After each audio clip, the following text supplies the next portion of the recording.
YouTube? Welcome back to UniXTCG, and today I actually have some guests on the channel. We're going to go into our pretty much like the eve of the Treasure Cup predictions. We are going into our first ones this weekend. One of them in Niagara Falls, pretty much in Canada. If you don't have your passport, sorry you couldn't go. Don't know why you bought a ticket.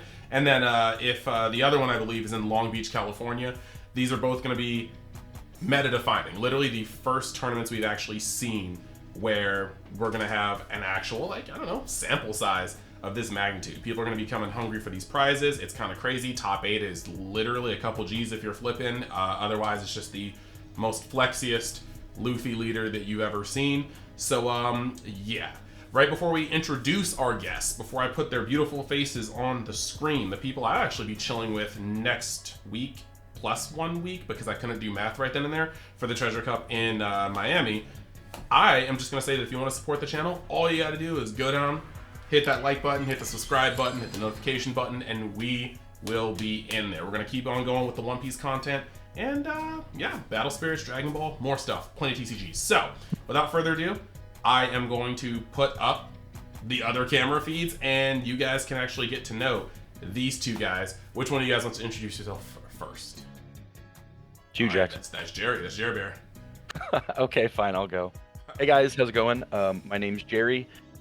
If you are a Dragon Ball player, you probably know me from that community. I'm on Team Hermit Style.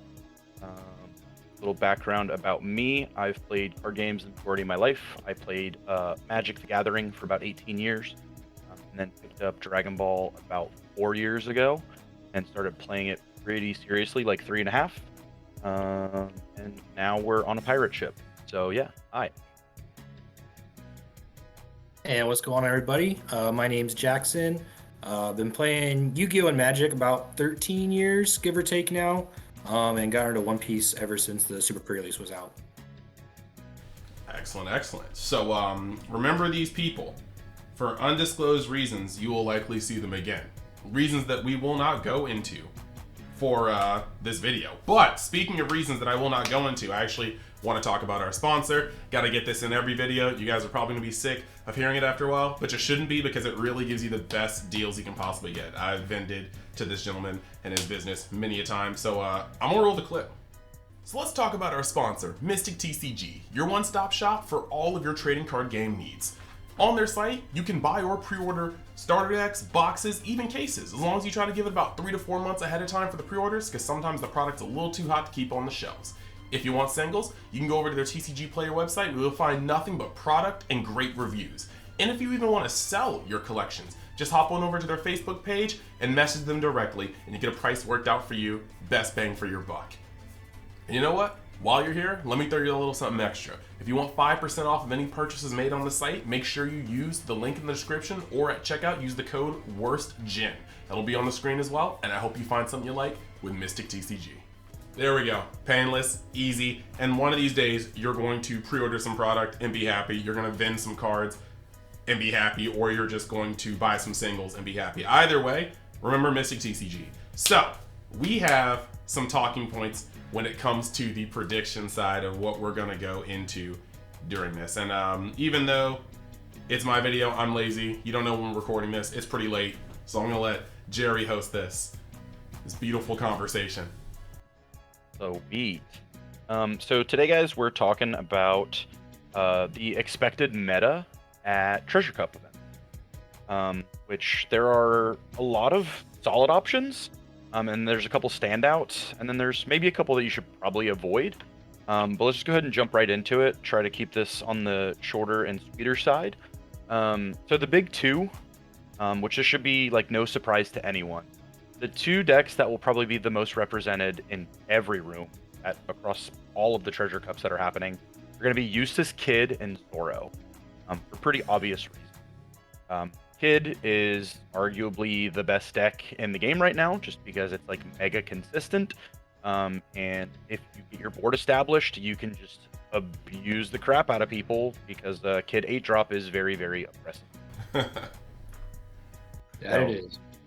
I'm not much of a red man myself. I cannot play red for whatever reason. My brain just turns into a potato.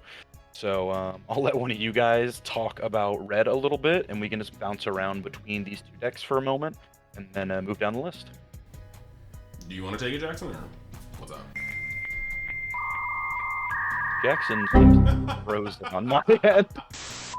Oh. Okay, Yeah. you guys are done. I'm in your gonna house, make Jerry. that- This is your fault, bro. I'm sorry. I'm It's gonna make the- that a funny edit because that was actually pretty good. We thought you were just like ready to talk, and it was just. This is Jerry's house stiff, bro. I've actually been playing a lot of red. I've been playing more red Luffy because I've been playing like the bigger version with like a lot of Shanks, Bins, Beckmans, 4 Luffys.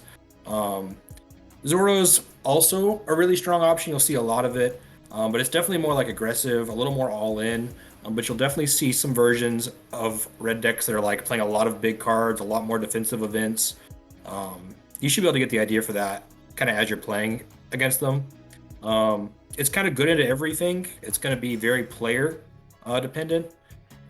Every deck kind of is, but red especially so, I do believe. And you could just get rushed out by it. So it's going to be strong. It's going to be a good amount of the room for sure.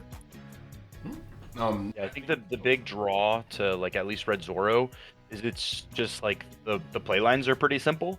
You know what I mean? You're trying to like play a Nami on 1, a Nico or a Zoro on 3, and you're just turning card side.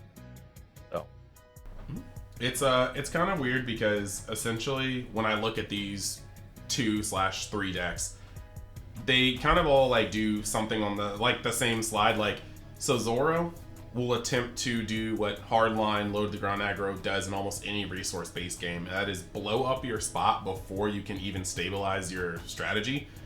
And then in the turns where normally you're playing your best stage of the game, you're fighting for your life. Like, Zoro will try to put you down to that 1 life threshold. You know they can draw into Luffy's, Shanks's, Diablo Jambe's, like things that'll bypass your walls of defense and attack your hand directly. And when I agree with what Jerry said, a lot of these lines are simple. A lot of people will just put their cards down and swing them sideways. And then you'll get like the upper echelon of aggro players that will understand that you can set up a board and then hit somebody 4 or 5 times, and they can only hit you back once or twice the following turn, making it so that your next turn you add hasters to the situation, rushers, and then you're swinging another time for 4, 5 swings, and that puts on the pressure. So Zoro's like trying to get under your opponent's strategy and then close it out when they should be normally getting into their stride. Luffy is kind of nice because Luffy can play that mid game. You're using that extra Dawn efficiently. In terms of Dawn boosting and enabling effects, you have an extra one combined with the Nami that is essentially just your leader effect on a 1-drop. You're doing the same thing.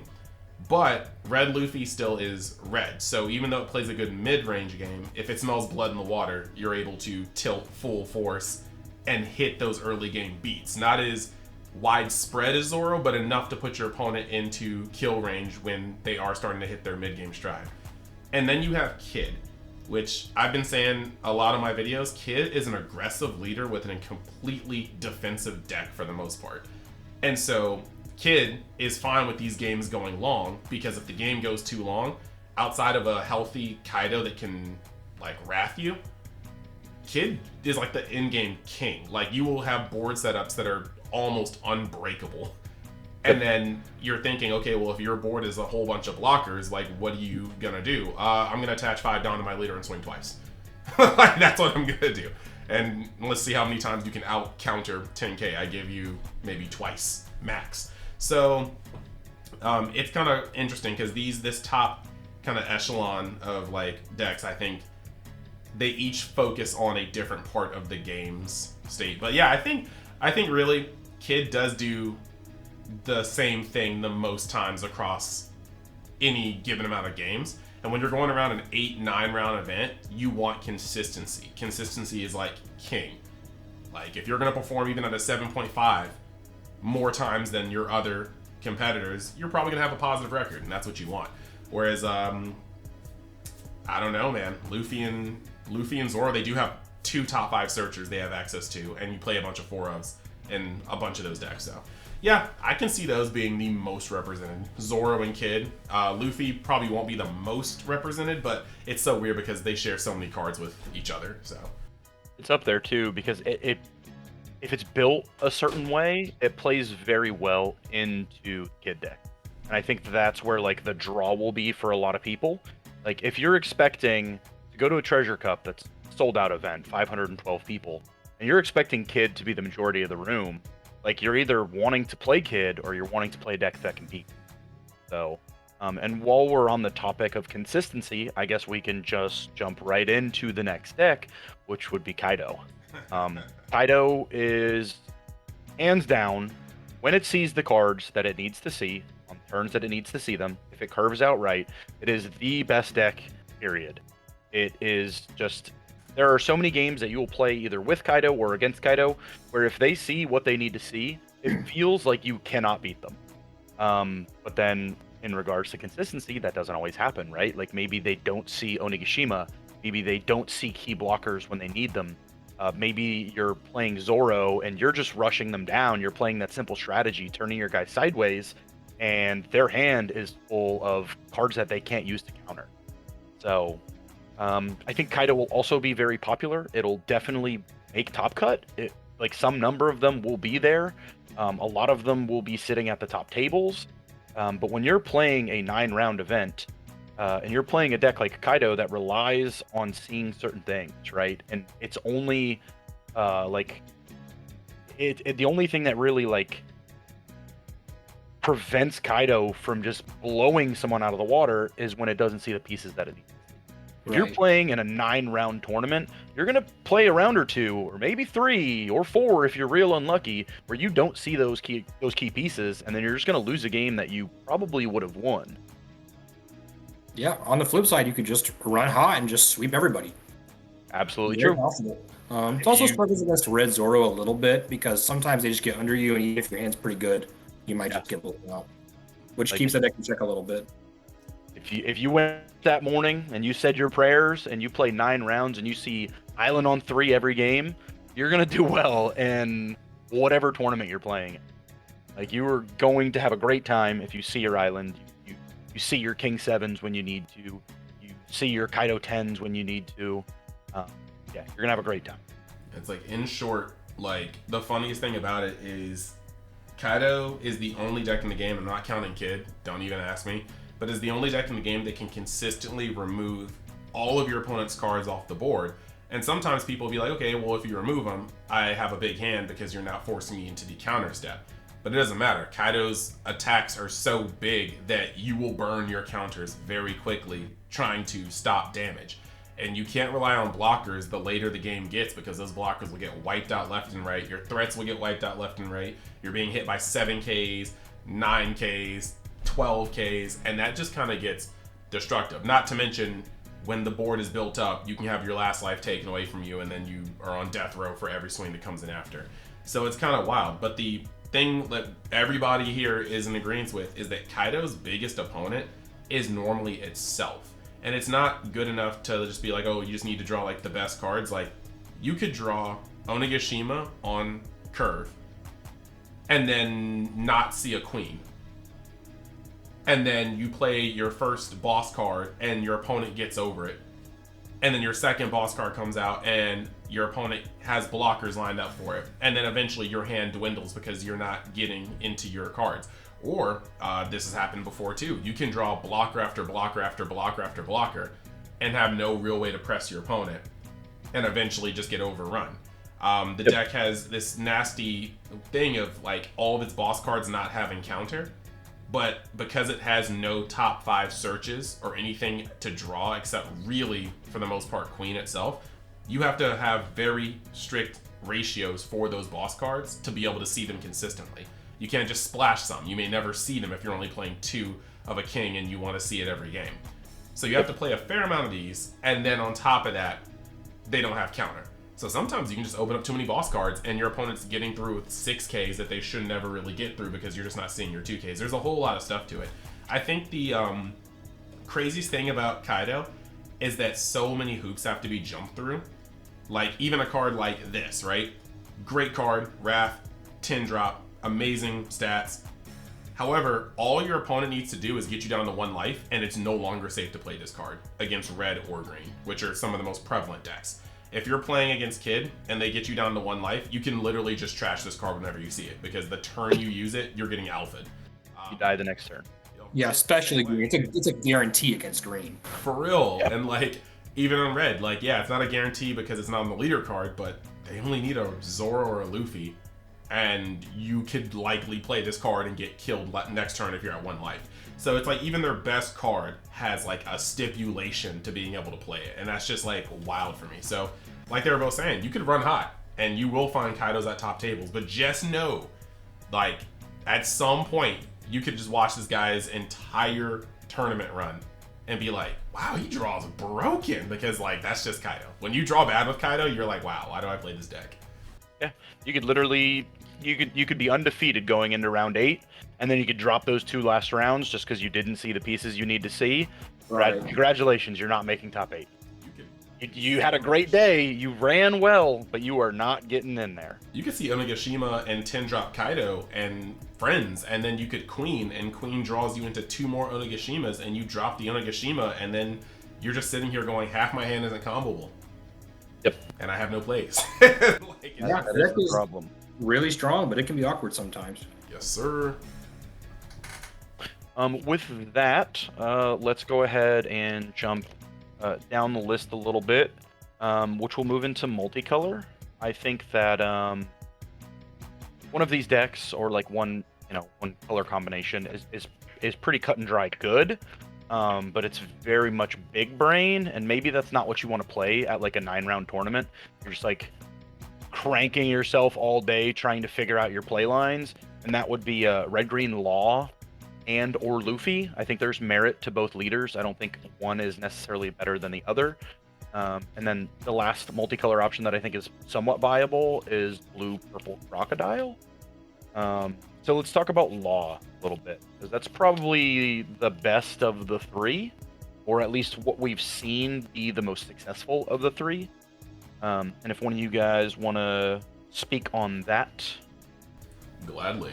I think Law is crazy. Like, when it comes to the ceiling of the deck, I think that Law has, bar none, it's the only deck I think that can go off and look crazier than Kaido. Because Kaido will play these big bosses, but they come out like one at a time. They're not ever doing anything like explosive. But Law, when Law gets going, it feels like it's not even a part of the set 1 meta, because it's just doing so much. It's searching 2 times a turn. It's like swinging 4 times a turn. Like, cards are just going on and off the board. Like, there's always blockers up, but that's when it goes off. And the kind of hard thing about it is that, once again, like Kaido, to reach that like level of divinity, it has to get through some hoops, and almost every single color in some way is equipped to stop that. I think blue's probably the worst, because a lot of blue stuff is like, send it back to your hand, and this deck abuses its come into plays, and it has a lot of cheap targets. So sending it back to hand doesn't really do anything for you. But like, red has Jet Pistol, which kind of sucks on the lobies. Like, it sucks to spend 4 on a lobby, but if you gotta do it, you gotta do it, especially when it comes to like Laws or Luffy's that will be picked back up and brought back down on you for a massive gain. But if you drop a Robin in red, and like Law lets it stay on the field for even 2 turns, that's just Law's cheeks. Like Robin starts punching holes in the board. When it comes to Kaido, some people don't like the 7-drop King, but if you foresee red and green being the meta, he's worth playing at least 2, maybe even 3 copies in the deck. And resolving a 7-drop King versus a Law deck is just like, it's cry-worthy. You were putting 7k and you're getting rid of 2 targets, likely their best targets you can pop. Literally backbreaking. This guy's gonna be pressure. And then even with Kid, they play these things and you're like, okay, that Nekomamushi, I'm swinging on it. Izo, I'm swinging on it. They're like, Lord help you if you resolve an Okiku. A single Okiku will run a Law's fade for like turns straight, especially the way that green can protect its cards. So it's like, it's kind of weird, because like I said, I think that Law has the highest ceiling. I think it does the craziest amount of things between its flipping of the red and green cards, the having a rush on the field to swing, flipping it for a Law putting something back in hand and replaying the rush. Like, you have so many things you can do. But the moment Law loses momentum and you start controlling Law's board, it's bad. Like, the deck, you start becoming very, very knowledgeable of the fact that you started at a 4 life and your leader is a vanilla until you have a full board. And I think that's a really cool thing to see shift from the OCG to the TCG, because if you looked at the Japanese like top cuts, it looked like Law was like tier 1.5, like borderline tier 0. And then here, Law will get into top 16 twice, 3 times maybe. But it's not nearly dominating here like it did in Japan. And over here, most of the people could tell you, Zoro was bursting Law down before he hit off the ground. Kaido was wiping Law's board. Kid was maintaining board control. And so, I don't know what was happening in Japan, but like, yeah, Global did not catch the Law devastation train.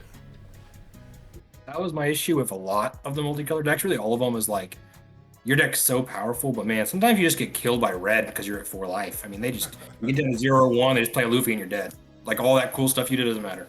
Yep. That happens a lot. Unless you're playing like Blurple, because you can like fairly easily stay alive, or Blurple Crocodile, I should say. But then like the problem with that deck, if we just want to segue right into it, is you don't have a way to close the game out. That was my. You have no board. Like, you maybe have a 7-drop Croc out and nothing else. That's what it felt like a lot of the time.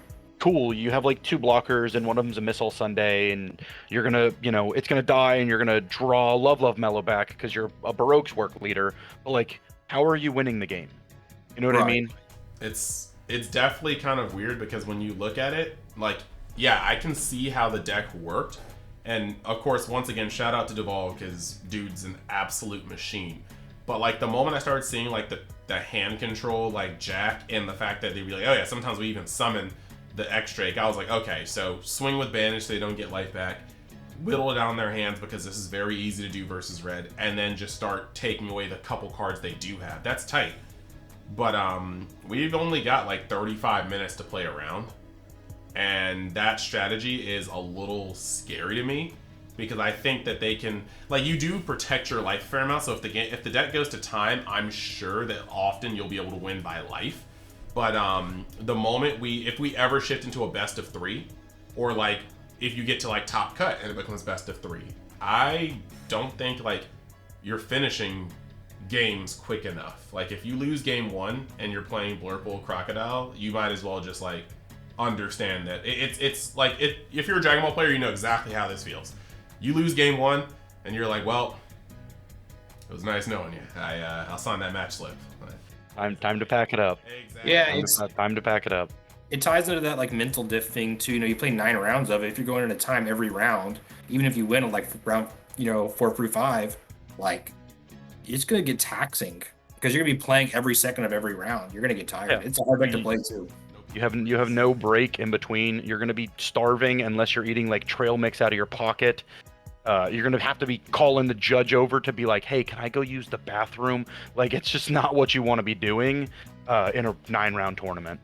Like, if I could give anyone any advice that maybe isn't solidified on what they're playing, play something that you feel comfortable with, and that like maybe isn't like a big brain deck, because you're gonna be sitting there for 10, 11, 12 hours at times. I mean, I'm talking Dragon Ball numbers where we're playing best of 3s, but with One Piece, maybe it's a little bit better because right now we're just doing best of 1s. But it is rough when you are just sitting there playing this crazy deck where you have to just like every turn you're like, all right, how do I live? How do I move forward with this? Like, play something that's a little bit simpler, like maybe play the Zoro deck, have some fun, turn some cards sideways, like Kid, have your consistency, build your big board, and just punch their face.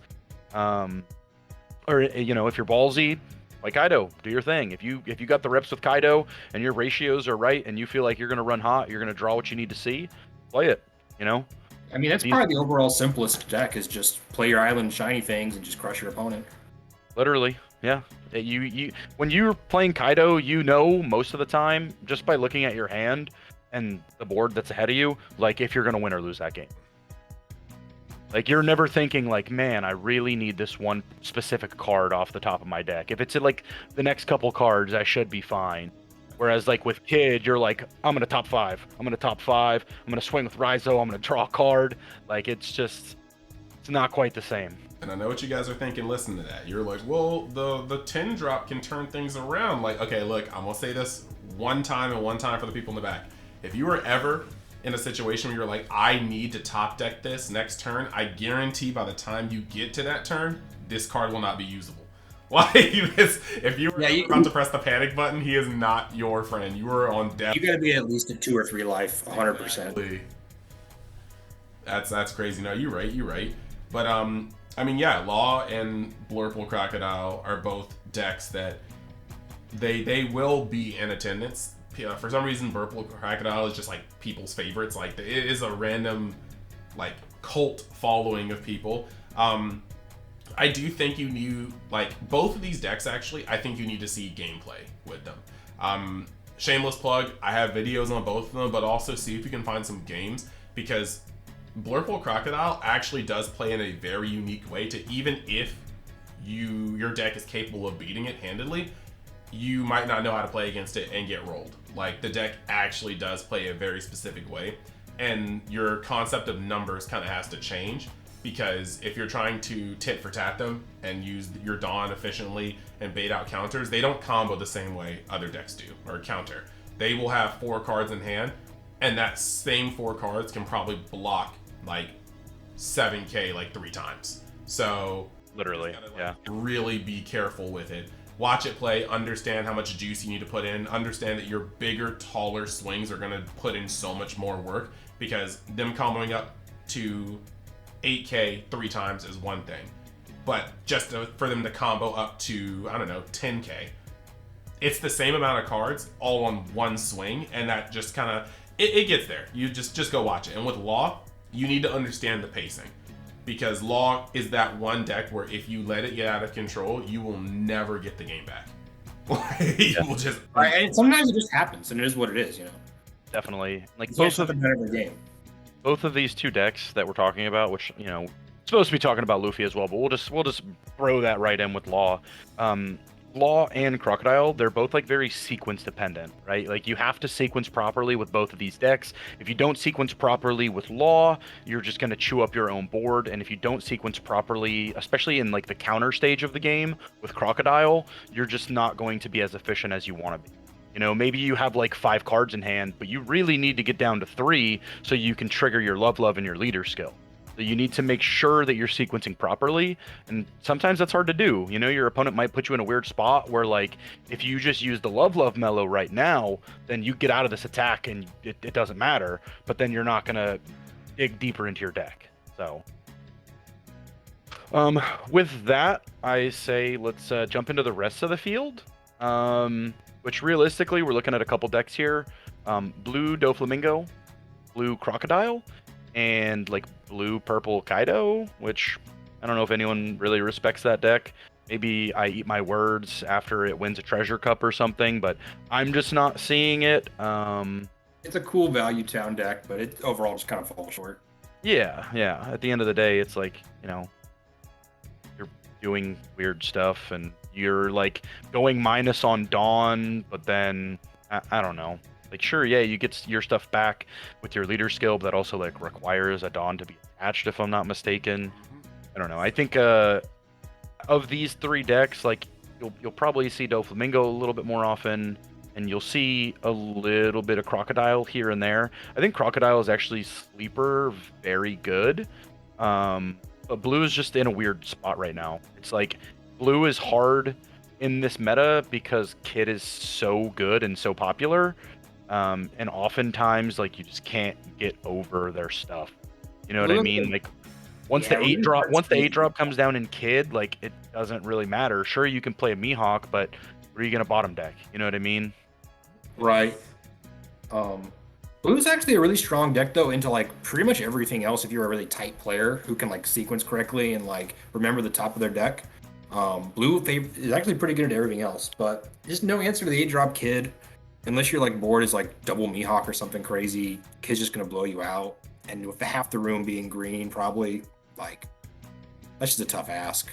That's the only thing holding it back. Like, especially like as the Doflamingo player, playing into Kid Like the way to beat Kid is you have to like curve out perfectly. You need to be like on turn 2 using your leader skill and seeing, a boa or like, a Mihawk, whatever you need to see. And then on 5 you're throwing down Virgo, on 7 you're throwing down Dofi, on 9 you're throwing down Mihawk. Like you just have to keep throwing huge threats at them, otherwise you're never going to get over the 8 drop. So correct. And like if they have like an optimal hand, they'll start punching you to the points where you can't sequence correctly because you can't afford to tap out like that. I mean, so there is some good ones where you are able to defend yourself and you'll curve out, and at that point they can't devote all of their mass to like your face because you have these massive guys out. I think my issue with blue right now is that blue's strongest points are usually missing something or ineffective versus like other decks. Like for me, blue has a whole bunch of blockers. Blue can rearrange the top of your deck. Blue has some great event cards. But you have blockers and bodies that can be destroyed by purple, and none of your bouncing spells get over a certain cost. So purple's boss cards can't be interacted with, and the only cards that you can put back in are pretty much all on play effects that you wouldn't want them to get again. Like I'm not trying to bounce anybody's queen back to hand. And then you look at absolutely not. Yeah, you look at red, and red will attempt to outpace blue. You guys have a struggle versus your defense versus their offense, or if you're Dofi, your offense and board presence versus their offense. But at the end of the day, there are going to be times where you're like, I'm sitting behind blockers, and red is like, cool, Luffy or Diablo Jambe, because if you've only got blockers, that's not enough. And then you have to see if you survive through that. And then when you come over to green's floodgate for some reason is one cost above anything that you can bounce, essentially putting it out of any harm's way of your effects, and you have to swing into it as a blue player. And so what I'm trying to say is blue, against all the other colors right now, there are just points in blue's game plan that can be like bypassed or walled. And I think as a color that kind of hurts just a little bit. Definitely. Especially like if you're playing against Kid and they have the 8 drop established, say you have like a Virgo on board, right? All it takes is like the one blocker, and if you don't have a way to spin it, like you can't just throw your Dawn at it because they're just going to block it. And, outside of that, like if green has their draw engine set up, that they're going to have like at least a few 2Ks in their hand. Maybe they have a Punk Gibson. Like you can combo up relatively easy, as long as it's not that immediate turn after you play Kid, because the turn after you play Kid, you don't have very much energy to spend, right? Like on your opponent's turn. But if it's that next turn, that following turn, and they have 10 Dawn up, like 9, I guess, because you need to attach the one to Kid, like what can you do? You know what I mean? Like it's just so tough. And I think a lot of the times as like the Kid player, people oftentimes will just like play their Kid and just like lose focus and just be like, all right, cool, I have to cheat this 3 drop out, or I have to cheat this blocker out. Sometimes you just like tap 8, play Kid, and just like let him sit there in active mode. You know what I mean? Like you don't need to tap him down. If you can't defend him, you need to let him sit there. You actually like you kind of want them to punch your life so you can have more cards in hand. Because once you're able to defend that Kid, it doesn't matter if you're at 0. Like it doesn't matter if you're at 5 or 0. Like once Kid is there and you have the resources to keep him alive, like nothing you can really do. You guys have seen it on my channel, that Kid versus Zoro deck. I was Kid and I stayed at 0 life for 4 turns straight, and I can tell you that's happened a gajillion times. Like the box tournament where I won the Manga Shanks, multiple people playing Luffy and Zoro. I just sat at 0 life because the Kid wall was that strong.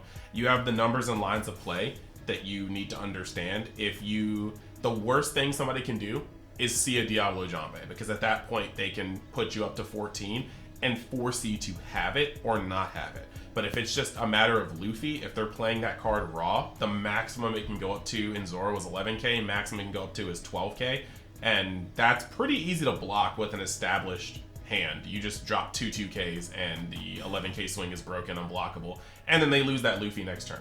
Because I guarantee you at that stage of the game, they are not protecting a Luffy. After tapping out, they are not protecting a 6k Luffy from you just putting a Dawn under the Kid that was going to go sideways anyway and swinging on it. So it's kind of wild. Like that is just kind of my only qualm. I think every deck, or every color right now excels at something, and I think right now blue has blue's strong points are the weakest out of the strong points of the meta. I think that changes a little bit next set. It's definitely going to change a little bit in set 3 when blue gets alternative win conditions. But yeah, right now it's kind of a weird position. I would agree. Absolutely agree. Blue is just like such a tempo-based strategy in the current game, and if you're not keeping that board control on lock and you're not keeping that tempo, or if you maybe stumble and don't see like your Perona or your Dofi and you're just blindly using your leader skill, you can definitely have a pretty bad time pretty quickly. Right. But the blue Dofi players tend to be pretty strong players, so we play against one, stay focused. Yeah. Don't underestimate anyone just because, we watched this video on UniX CCG and they said that Dofi and these other decks are not great. A good player can win, period. And a good player will beat you, period. Most of these decks can plot a win, but if you want a pro tip, ask the Dofi player as many questions as you can mid-round so they forget their Perona Doflamingo stacks. Easy game. Easy game. The cheese. Yeah, that is cheesy. The absolute cheese.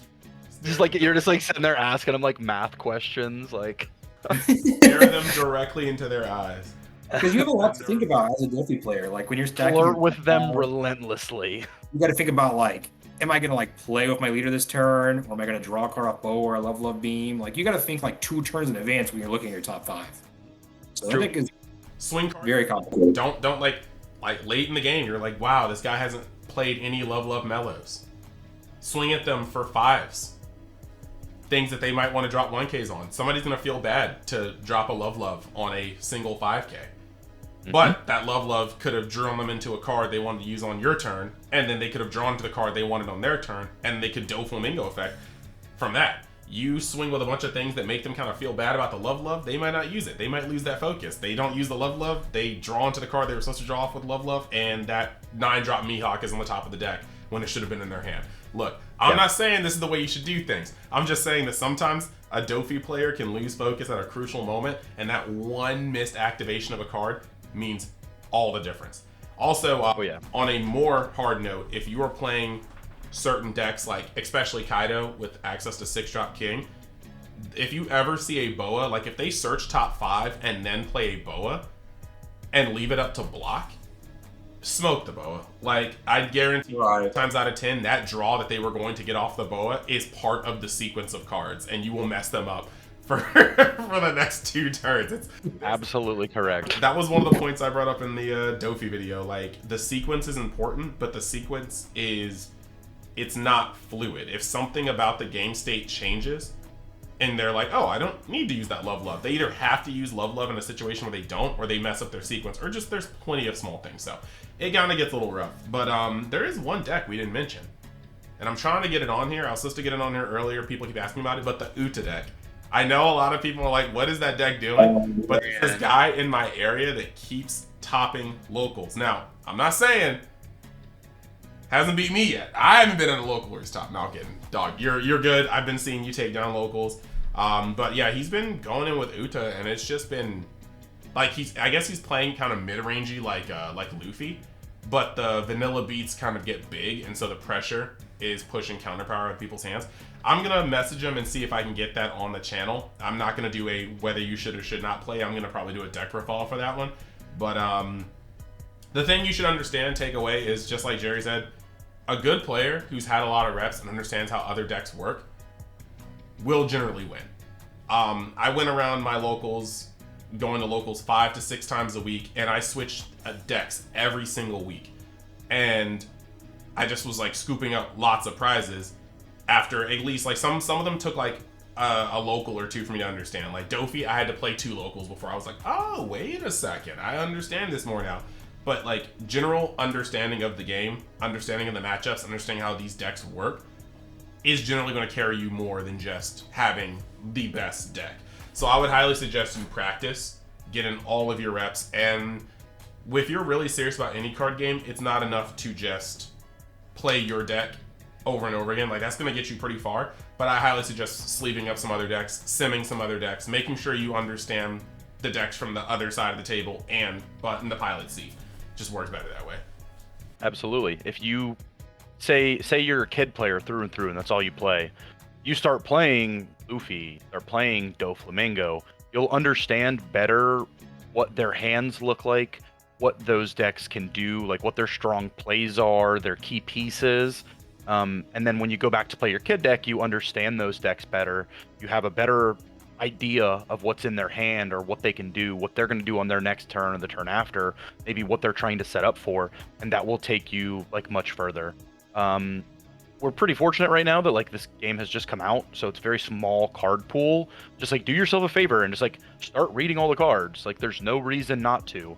If you don't do it now, you'll regret it later when there's a couple more sets out and now you have to learn like 2 to 3 as many times, like as many cards, you know what I mean? Like do your due diligence and just read cards now. Figure out what cards do, understand what cards go into what decks and what you might see.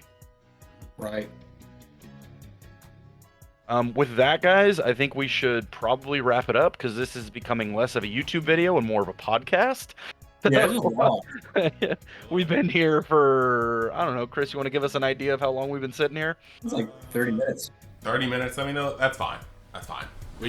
This is one of those longer videos. It's kind of a discussion. Just wanted to weigh in some predictions, and that's pretty much that. Like, you're right though. It is getting a little long, but sometimes like deeper conversations need deeper conversations. So, with that being said, I want to thank everybody for coming out. Thank you guys for the support. If you're going to Dallas if you're going to Long Beach or Niagara, I wish you luck. You guys should actually probably be like leaving tomorrow or the day after. Your stuff is coming up very soon.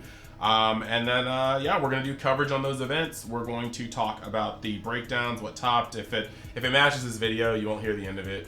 But I think a lot of people probably have like the same kind of ideas, unless you're one of those like, actually I won't say like Odin truthers. They're just like, Odin's gonna win everything. Look, I'm just saying, like, there are. I think there's the general consensus for a lot of people which decks are gonna shine. So like I said, thank you guys for being on the channel with Jackson and Jerry. We're gonna have a good time in Miami. This is gonna be pretty lit.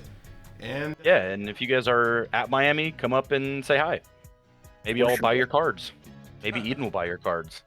Maybe Eden from Mississippi, he will buy your cards. And short story short, he will. All right, guys. But thank you guys, and we'll see you in the next video. Goodbye.